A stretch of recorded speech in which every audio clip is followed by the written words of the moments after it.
Hello, everyone. Welcome to this episode of eCoffee with Experts. I have on the show today with me, Isaac Moan. Isaac is a web developer in Charlotte, North Carolina, and a small business owner with over 20 years of experience designing, coding, and developing website projects.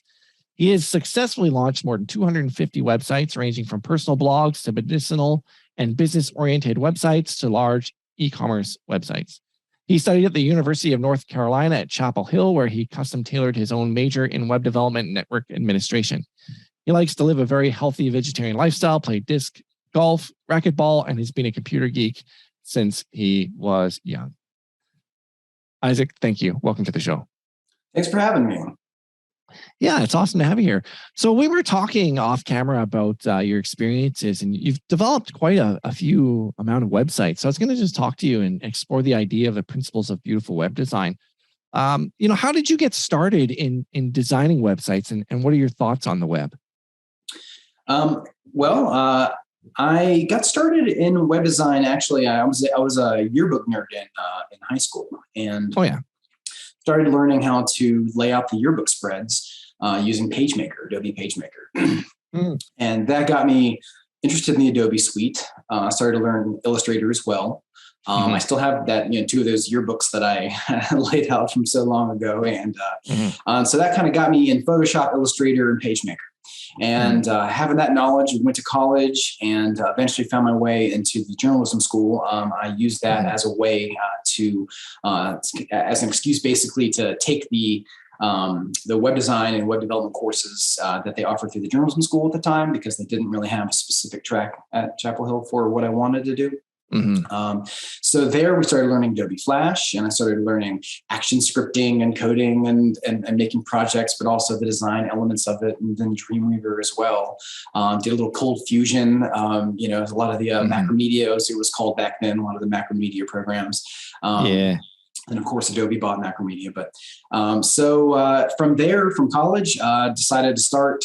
Actually, I even picked up a few little websites in college on the side. Did a restaurant, a Greek restaurant there in Chapel Hill, using Dreamweaver and just kind of doing a lot of just HTML, CSS, and from there, I started getting more clients. Moved to Charlotte, started Web Symphonies, my business, and from there, I picked up more and more clients. And so, web design has always been a really interesting thing to me, a passion of mine. Absolutely. Right on. So what approach do you, so you obviously evolved into, going back in the days, I remember what you're talking about, because I think I got my diploma in web design in 2009 and I learned Dreamweaver and Flash. And then next thing you know, boom, WordPress, the evolution of the web. It's amazing how much it's changed. Even WordPress now, how much it's still changing with headless WordPress. And I don't want to go down that rabbit hole, but it's pretty amazing what's happened. But how do you approach web design when you're making sites for clients? Like, what's your process for going through that? Sure. So it's interesting to see how the web design has changed over time. In some ways it's dynamic and rapidly evolving, but the core principles of good design and usability still remain the same throughout time. It was interesting to see the very beginning of the internet, which I was there for, to watch these websites get created, and they're terrible design, everything. In fact, what's funny is I made a website for a friend of mine for his wedding, and he wanted me to basically make it look like a 1999 animated GIFs, super, it's like a retro looking site. And it was almost hard to do, to make it a bad user website for this wedding website for him, because, you got to go back to some of these crazy principles and bad layouts and uneven buttons and the nav menu and everything like that. But, so I would say that, trends change, and yet some of those core principles remain the same. But for me, there's always a delicate balance of design versus functionality. The page speed loading, Google has basically said, we have to do mobile first now. It's got to load quickly. You have to consider SEO. So all those things have to come into play when you're designing, but you also want to have a functional website and you want it to be pretty. And in some ways, the more pretty you make it, the slower it gets. That's not always the case, but that's something to consider. And so, for sure. So I would say that, there's always a need to balance, balance the trends of like, the familiarity of what a user experiences versus maybe adding something that's kind of cutting edge. It also depends on your brand. True, isn't it? Yeah, absolutely. So when I'm approaching web design, I really try to take those core principles of speed, aesthetics, usability, and the purpose and make them in harmony as much as I can. And so, it is nice that as the web has evolved, the audience has learned how to use the web more. So, for example, navigation and hamburger menus like that. Like when they first came out, a lot of people didn't really know what they were, but now you can sort of sprinkle in these design elements more and expect that your users are going to be able to really, be familiar with them when they're using your website. Do you have a different process for when it comes to new clients, brand new businesses, as opposed to established businesses who want to redesign? Yeah. Often, so a lot of my projects are maybe someone like a massage therapist who comes and is wanting to start the business from scratch, basically gives me a logo and says, okay, here's my logo. Here's what I want to do. And so, I would say that the logo, you can even start from that. You can look at what fonts that the graphic designer chose for that logo. The colors, the tone of the logo itself, and that can really set the side of the entire website. And I would say that, the tone of your website, it does convey your company's personality, not only just in your language, but in your photos, in your design. For example, you can have an edgy design and you might be a tattoo artist or photographer, where it's maybe more dark mode and you've got some edgier elements on the website, some backgrounds are a little more contrasting. And things are a little more edgy in your face, or maybe pushing the limits of what design is. You can even have some cool, advanced elements like CSS animations or things like that. But then for massage therapists, like I mentioned earlier, you might want softer colors, cleaner design, more white space, pictures that with maybe faded edges, in ways of just kind of softening the whole design to set this tone of relaxation and luxury. So, I really feel like setting the tone in the beginning of a project is very important and can often be the difference maker when you're making a website for a client, especially from scratch. Absolutely. The logo. I literally have tried to design websites for people, and like without a logo, it's impossible in my opinion. If they don't have a logo, I'm like, well, you need a logo. Like you can't design a website without a logo. Like it just doesn't make sense. I've even gone so far as to just get pre-made logos from Theme Forest for people, or Graphic River or whatever. And so, so like what you're saying, it portrays the brand, and it's just so important in that regard of laying the foundation for the site, even down to the color theory of what you're going to do with the colors. So, and I'd be remiss if I didn't mention imagery as well, because I always tell clients, like, good pictures can make or break the website. I mean, you can have nice design, you can have a great color scheme, you can have good fonts chosen, and you can have everything laid out nicely. But if you don't have good imagery, either stock photos that make sense, that are not obviously stock photos, but oftentimes the best photos are going to be of you and your business shaking hands with your customers, or performing the task that you're offering, or shots of your business around your office. Oftentimes, if they're going to get a professional photographer, I'll say, take a picture of the brick wall with the sign in the office, or like of a nice plant against, just to give me some like little accent images to add to the website that will really kind of set the tone for, hey, this is our office. These are our photos. And if they're taken by a professional photographer, with good lighting and proper focus and depth field and everything, like it does make such a difference on a website. Oh, it makes like night and day. So how do you, a lot of clients, especially small business owners, are price sensitive when it comes to websites. I don't understand.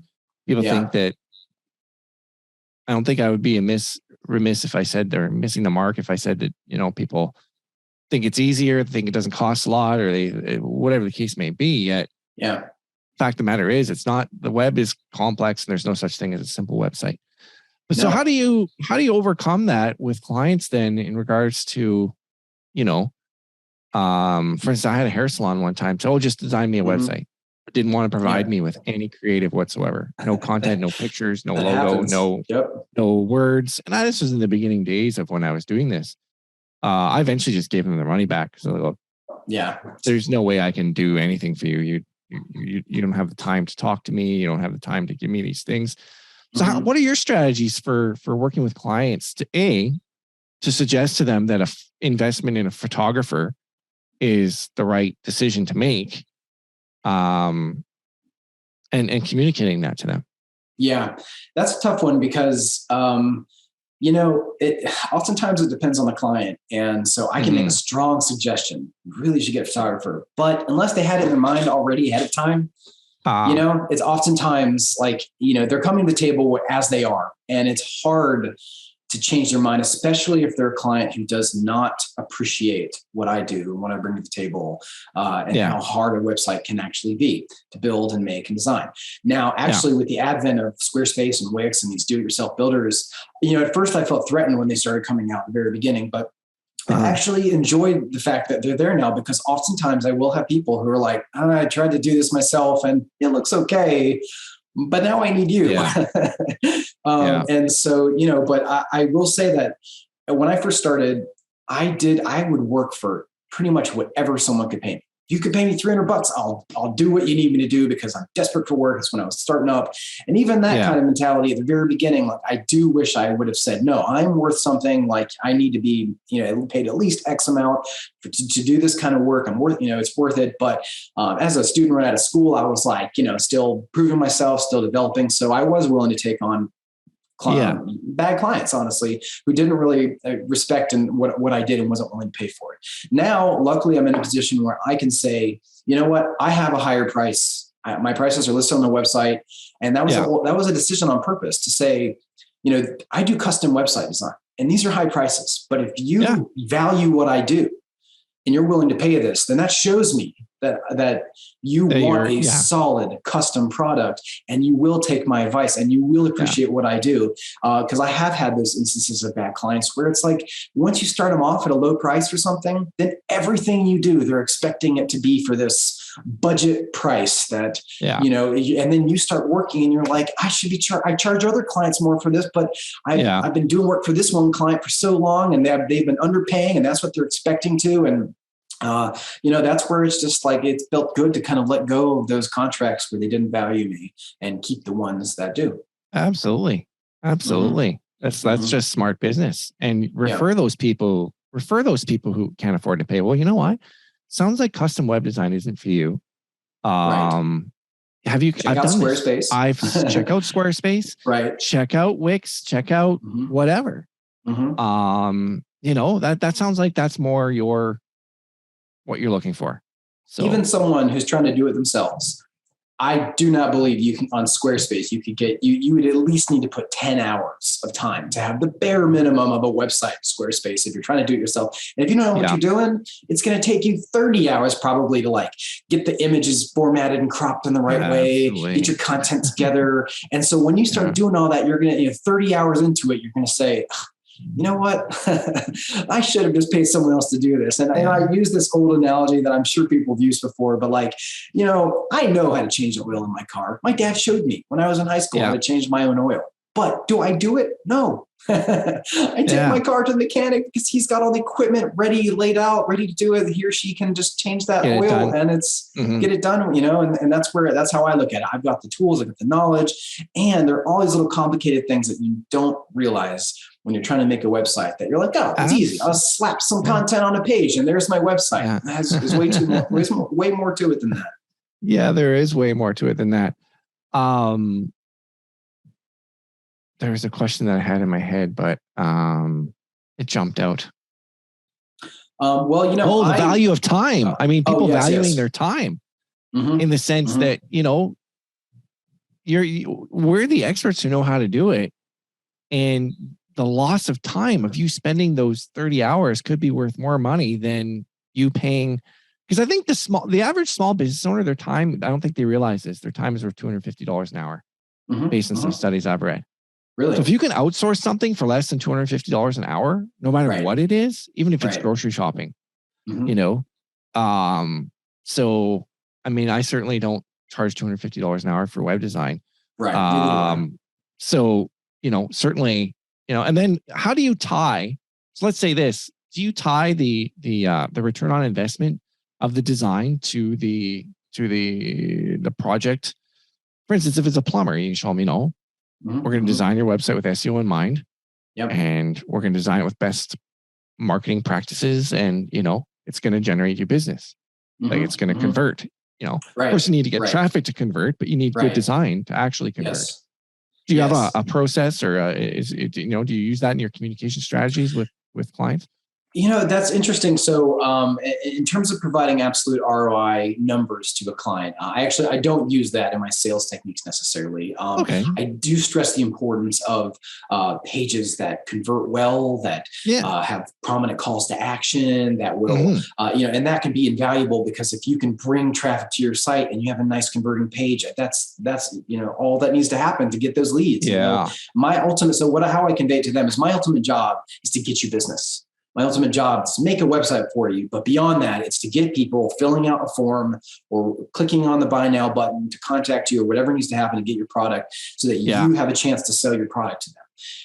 And so, you know, ROI can be hard across different industries. And, you know, I do know some general, you know, principles of like a good converting page for a local business might be 10 to 15% conversions, but for like e-commerce, 1 to 2% conversions, you know, it's going to be pretty good, because you're generally scraping a lot more, and you're getting people to have to, you know, they're going to have a lot of traffic or really good product before people can, you know, convert. But anyway, so I don't necessarily, So basically what but you may not tie to ROI, but you're still telling them that this is a site that's going to make you money. Yes. You know? It's going to get you the ability to try to sell your product anyway. in a professional, in a professional way. Absolutely. And I'm a small business owner too. I own the business that I'm doing, you know, so I actually can come at it from that angle of saying, look, I've worked with lots of small businesses. I am a small business owner. I know how to help you. Here are my suggestions. And oftentimes, you know, the things that another thing like I'll tell clients they may not think of is to go use the Google Business Suite instead of like some GoDaddy hosting email account. Yeah. You know what I mean? I'll recommend, hey, you know, I like using DreamHost as my hosting provider. I don't like GoDaddy. I find it clunky and hard to use. And, you know, you know, the UI and all that, that kind of thing. I mean, some people love it, you know, and they have some now upgraded GoDaddy servers have gotten a lot better and faster. So, but in terms of the UI and the admin management, I'm just, you know, I've always, they have a bad reputation amongst web designers and developers in the industry, and they're trying to clean up their act, but, but those are things that we bring to the table. In general, absolutely. You know what I mean? And so, absolutely. Anyway, but so I also, of course, with clients, I definitely touch on the principles of essential, that are essential for beautiful web design. And I try to convey these to them so that they get a sense for what I'm going to build for them. Yeah. What do you communicate to them about what those things are? Well, so number one to me is clarity of content. You know, sometimes I'll be like, all right, I need some copy or need you to write copy. I can provide this as a service, but if you want to provide and write up some copy for me, and they will, but oftentimes it's wordy and not try to get to the point. And so clarity of content, both in your imagery and your headlines and your call to actions, it's so important to me. Like I mentioned, great photography, another essential principle, well shot, well lit, real pictures. Graphics can go a long way if used in the right way. We're talking about backgrounds of rows or subtle dividers, accents, little you know, accents that might you know, making a picture fade into white into the next section, things like that. Another one would be choosing appropriate fonts. Fonts can convey a tone. Explore that. Absolutely. Fonts, go ahead. So for instance, there's like, you know, in the beginning days, you and I were talking about, there wasn't very many fonts to choose. There was the browser-based fonts. And it's absolutely amazing how, I mean, even with Google coming along, I mean, you and I were talking off camera about Beaver Builder. And with Beaver Builder, you know, whichever theme you choose, but like you can choose so many fonts now from whether it's Google Web Fonts or I don't even know if they call it Typekit anymore, but Adobe fonts. So yeah, is there any strategies you use for selecting fonts? And do you use a logo as a base? And yes, absolutely, you hit the nail on the head. So I will use the logo as a base if they've chosen. There's serif and sans serif fonts. Yeah.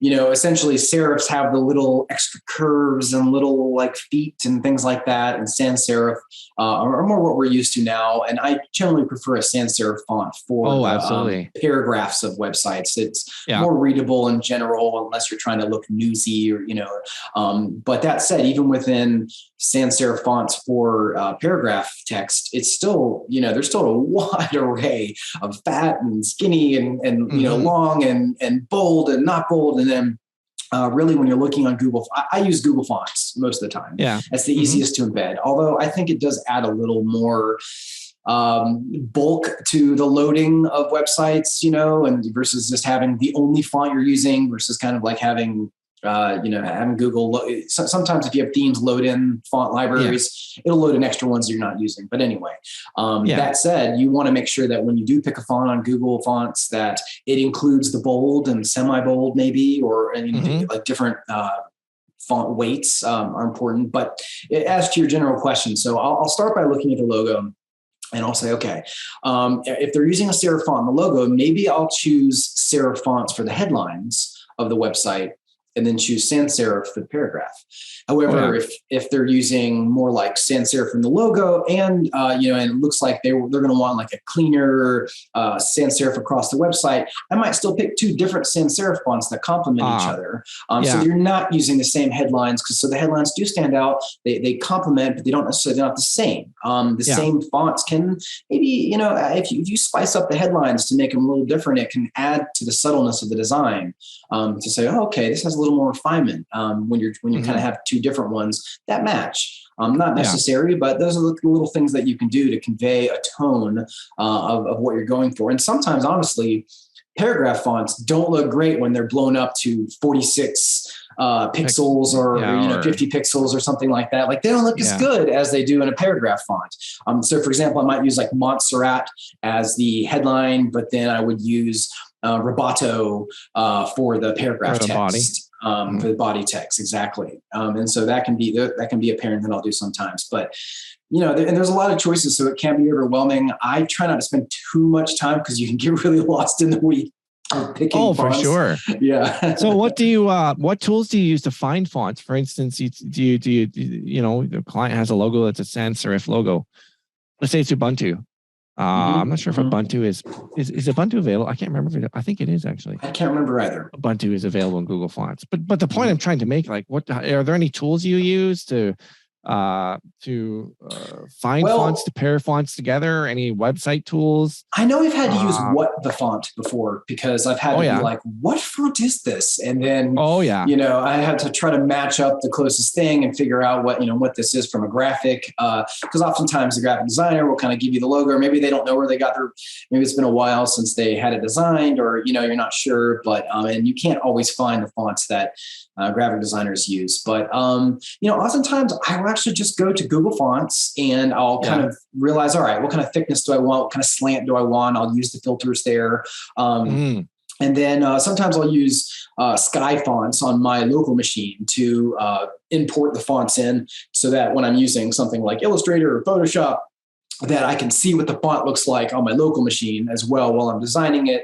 But otherwise, really, I've enjoyed how web fonts have gotten more and more integrated. For example, with Beaver Builder and WordPress, you can really just out of the box, it's got all of Google's fonts there. So if you find something that you like in Google Fonts, it's going to be there when I'm designing Beaver Builder. And, that makes it pretty easy to search through, and you start to get your favorites too. I mean, I generally have a couple favorites that I like to use for most things, and then and I'll vary it occasionally. And sometimes I will go buy a custom font somewhere where I'm like, what, I can't find what I'm looking for on Google Fonts. It doesn't quite match what I'm looking for in the logo, but like so I'll go buy a custom one and embed it into the website myself, and just those little font files myself. Yeah, depending on what they need, I guess. Yeah. That's what I'm looking for. What about you? Sometimes I'll find like font pair, fontpair.io. I think that's what it is. I'm on it right now. Yeah, fontpair.co. Then there's FontJoy, And those sites, so type typ.io, sometimes those will help you to find, or if like you had mentioned, what the font. So I'll take their font, their logo, and if what the font spits out something that's similar, I'll use that for the headlines, just to have continuity amongst the feel of the site. And then I'll go font pairings with, let's say it's Ubuntu. And then find out, what the web says or what other people say, for font pairing. And, sometimes, they'll say Letato or whatever it is. I can't remember the name of it. Just off the top of my head, or maybe it's Open Sans, which is a common font, or Play-Doh, or something like that. Another or Roboto, whatever it is, however people say it. So yeah, and you're right. Like, there are a lot of fonts that people recommend, and I think that there's just this standardized web. Like Steve Krug wrote the book "Don't Make Me Think." And I think if we started using fonts that people aren't familiar with, makes them think. And then it's like, that's true. What the heck is this? Like, if you use Comic Sans, which hopefully God nobody ever uses Comic Sans. The person who even made it regrets making it. I used it on that wedding website from the 1999. Oh, of course you did. Makes sense. So yeah, I mean, those are some good ways, and typography makes such a difference in. Yeah, I was going to say along those lines. I think it's very important to consider line height. When you have, I mean, it's so overlooked and people don't realize it, but the space between lines can make something readable or unreadable very easily. And the space between headings and your body text, sometimes that can be too much, but something that I like to make sure I do is have equidistant vertical spacing between headlines, subheadlines, and paragraph text. Maybe you have a headline, subheadline in one, and they're close together, and then you've got an equal amount of spacing between the paragraph and then the next paragraph below it, or just, maintaining that vertical space. And you can also look at the space between the edge of the section and the top of the headline, and maintain that same space below the headline so that it's all equidistant as you're moving down the page. Things like that make a small difference, but it really can help the clarity of the typography and everything like that. And so line height is definitely your friend. I feel like sometimes line height out of the box on WordPress can be a little too big. Other times, it depends on the font though. Other times it's not big enough. Absolutely. And especially with web accessibility becoming more and more necessary. Having the proper fonts and even the font contrast in that regard is becoming more and more important. What about font management? Do you have any tools that you use for managing fonts? Like I said, so I have Sky Fonts. That will kind of, I guess. What is it? Sky Fonts? Sky Fonts. That's like a little applet that you can put on your Windows program computer, and it will install the font on your local machine. You can kind of manage them there, so you can kind of make sure you've got some congruence between. The only thing to be careful about those is, like, I have seen some bugginess where your local Chrome, like your browser, will then, if you have it installed on your local machine, will try to use it, your local version of it. And I've seen sometimes I've had like inconsistencies where like people who don't have it installed on their local machine and they're viewing the web version that the website's loading, your website's loading, it can look a little different than it did in Photoshop for you, things like that. But for the most part, yes, Sky Fonts is one of those tools that I use. I think I have, this doesn't sound crazy, I probably have 1,000 fonts installed on my computer. Wow. And over the years, I've just collected fonts, bought some premium fonts, and I found it very hard. I'd have to open the font in Photoshop to see what it looked like. You know what I mean? Yeah. Remember what it looked like. Totally. To create some document, and it was a pain in the butt. And so I found a really cool tool called FontBase. Oh, cool. And I've heard of FontBase. Yeah, I've heard of FontBase before. Yeah, FontBase. I mean, it's not free. It's costs money, but to me, it's worth every penny, especially once you get into the weeds of getting that many fonts. All you do is type in a sentence, and it will display the font, and you can even activate and deactivate fonts. in there so that they're not all there. It's really cool software. That is cool. I'm looking at it now. Yeah. Over the years, I had accumulated many fonts, but a couple, my computer, I got some new computers over time, and then I didn't always import the old fonts. I felt like some of these were from like 2002, and I was like, I don't know if I even want this font on my computer. So I kind of have them in a folder ready to install if I need to. But with Google Fonts now, for the most part, that covers most of my bases. And then, there's always the paid fonts. And then, moving on from fonts, I would say the color scheme we mentioned, we're still kind of focused on the logo and the tone of a website, but the color scheme, there's more tools that help with that. But, finding the right color scheme to match the logo. I mean, I'll take someone's logo, I'll use a dropper tool to sample, like in Photoshop, what colors they're using. Or maybe if the designer's nice, they'll give you this whole sheet where it's like, here are the colors used. It's got the whole style guide. That doesn't always happen though. Sometimes you just kind of use some detective work. But so once I'll get those colors, then I'll go to something like Peloton.com. And so Peloton will you can do the complementary or the triadic. You can figure out the complementary colors and get color schemes there. And then you can kind of cycle through and figure out what you want. And so there's also a website called coolers.co where you can just hit your space bar and it just generates color schemes. And then you can kind of lock on different colors. And so all those things really help. And so having that before you even start designing, making sure you've got fonts picked out, making sure you've got your color scheme ready to go. Those color schemes can be really important in picking, for example, the color of the URLs, the links on the website itself. Maybe the colors of headlines. Maybe it's a subtle change. It's subtly complementing the logo because sometimes, for example, I had a logo that was very light purple. Well, the light purple didn't really work as its own headline or even as links. But I used a darker purple to kind of complement that and still have the same purplish feeling, but not necessarily use exactly the color from the logo to provide a cohesive design. So there's probably a limit to the amount of colors you want to choose as well, right? Definitely. Yeah, I generally only choose a primary color, an accent color, and maybe 1 to 2 more. But I don't often have too many colors. However, this is a good time to discuss call to actions. Now, and the one exception would be I might have a color scheme everywhere, but the call to action button, if it doesn't really, you want it to fully contrast. So either you're going from say if your green is your primary color of the website, you want that red button, that orange or red button to say, okay, the opposite. It's the complete opposite. It creates that pop, that contrast, book now, call now, schedule now, call that user to action. You do so by using these colors that are completely, different from the main theme so that it really stands out. Because if you have a green logo and a green headline and a green button, it starts to kind of all blend in a little bit. And so if that button's green, maybe those few extra users aren't going to be as compelled to click on that button. No, I hear you. Absolutely. Yeah. Absolutely. And so, kind of wrapping up the essentials for beautiful web design, another couple more principles would be, I mentioned this before, but letting elements breathe. So having that equal spacing between elements and paragraphs and headlines, equidistant horizontal padding so that everything was spaced nicely and centered on mobile, and then defined sections of content. So you might notice a trend now, obviously, is to have rows of content. I would say, sometimes if you have these long pages and there's really no defined rows, where I'll do a white row, a gray background row, maybe a colored background row.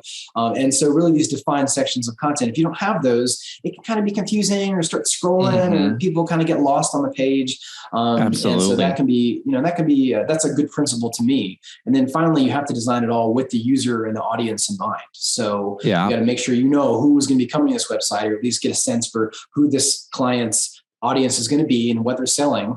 And you want to design that website to make sure that you have them in mind so that, maybe if it kind of depends on the population, but you just want to make sure that you're calling attention to them, making it easy for them to sign up and not putting too many things in the way, maybe an annoying pop-up that's I know that's pop-ups are kind of the standard now, but with the cookie acceptance and the pop-up thing, those just drive me crazy. So, you want to be very judgmental or very selective and judicious rather. And when using, some of the elements that you might be tempted to use. Absolutely. Hey, what's one big takeaway you want listeners to get from this episode?